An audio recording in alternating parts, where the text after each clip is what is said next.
Hi students, today we are going to learn an experiment.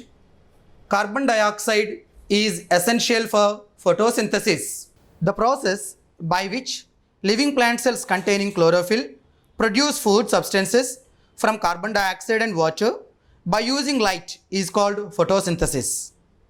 The autotrophic plants take in carbon dioxide through stomata present on leaf surface. The rate of photosynthesis increase with an increase in carbon dioxide concentration up to a certain level. Aim of this experiment to prove that carbon dioxide is essential for photosynthesis.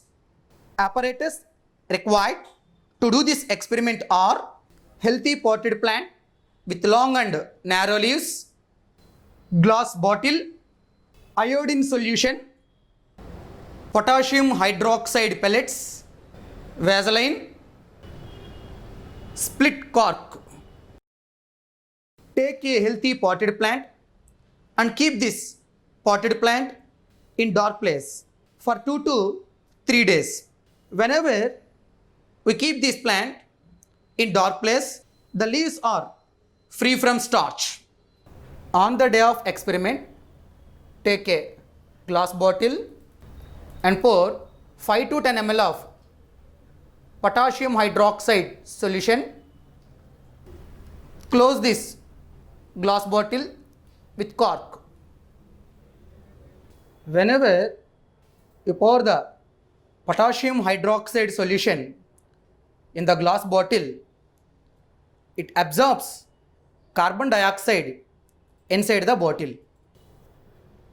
Insert one selected leaf into the bottle through split cork. By this way, half of the leaf is kept inside the bottle and half of the leaf kept outside the bottle. Apply Vaseline around the rim of the bottle to avoid the entry of air into this glass bottle.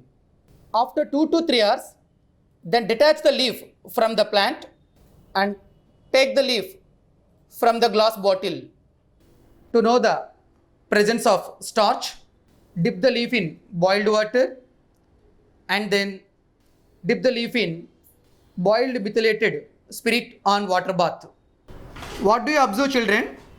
The part of the leaf which is inside the bottle did not turn deep blue in color, whereas the part that is outside the bottle turns to blue-black in color. It indicates the presence of starch. By this experiment, we conclude that the portion of the leaf that is inside the bottle has no carbon dioxide because KOH solution absorbs carbon dioxide present inside the bottle. So, it does not turn blue in color. Hence, carbon dioxide is essential for photosynthesis. Precautions. The bottle is kept airtight by applying Vaseline or grease around the rim of the mouth of the bottle. Make sure that alkali does not come in contact with the leaf inside the bottle. Do not boil the leaf in alcohol directly on flame. Based on this experiment, I pose few questions. Why is potassium hydroxide is used in the experiment to show that carbon dioxide is essential for photosynthesis? Guess the answer. Potassium hydroxide absorbs carbon dioxide present in the bottle. Next question. What happens when you boil a leaf in ethanol? Guess the answer. The boiling ethanol dissolves the chlorophyll and removes the green color from the leaf.